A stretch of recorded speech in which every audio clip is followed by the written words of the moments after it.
This is the first dovetail I stumbled upon by Urban Shopworks. And this is the hashtag it was posted under. The 30-day dovetail challenge. I was immediately impressed, and after looking back to the beginning of the challenge, I was amazed at how fast he was able to improve, and I wondered what would happen if I tried the challenge myself.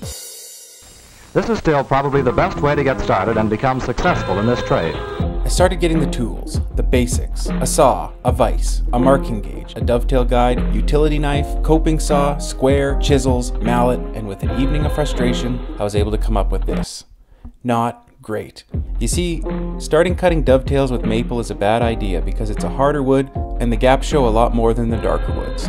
Also, as you can see, I messed up my layout by putting 2 half tails at the end. This is no serious sin, but I find 2 half pins at the end more visually appealing, and some argue that half tails can warp away from the joint line over time, whereas the half pins are locked in. Undeterred, I started on the second joint, competent enough to add a bit of filming. The training wheels you see here is the Veritas dovetail jig, and I was getting more confident with the jig, and with a bit more confidence I beat the joint together and ended up here. A lot of cracking. And from the cracking, I learned another thing. When you do dovetails, you want them to fit tight, but you can undercut the joint a bit, as long as your edges are clean. For the third joint, I tried chiseling a V-groove in the back of the tailboard so I could get a rock-solid transfer of my lines. And this is how you do it. Mark out your dovetails, cut out the waste, and cut a small groove on the back of the joint that will be covered in the end. Then set the pin board in a vise a few millimeters higher than a flat object on the bench, and it will sit tight and you can mark out your lines perfectly.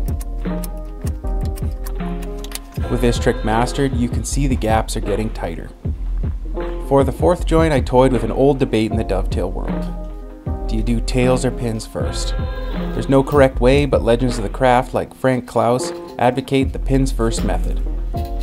Make sure you try both out, but for my 2 cents, I find marking the pins from the tails with a marking knife more accurate in the end. And for a bit more on accurate marking, joint number 5 is the first joint I made without gaps. Coincidentally, the first joint I felt confident with the marking knife. All of the saw and chisel cuts are to the mark lines, no pencil guesswork involved.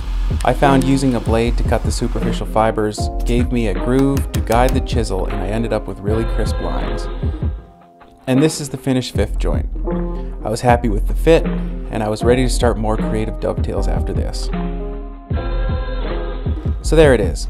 If you use a marking gauge and knife on softer woods, do your tails first, use a dovetail jig, cut a V-groove on the back of your shoulder line, and undercut slightly, you might find yourself feeling good about dovetails in no time.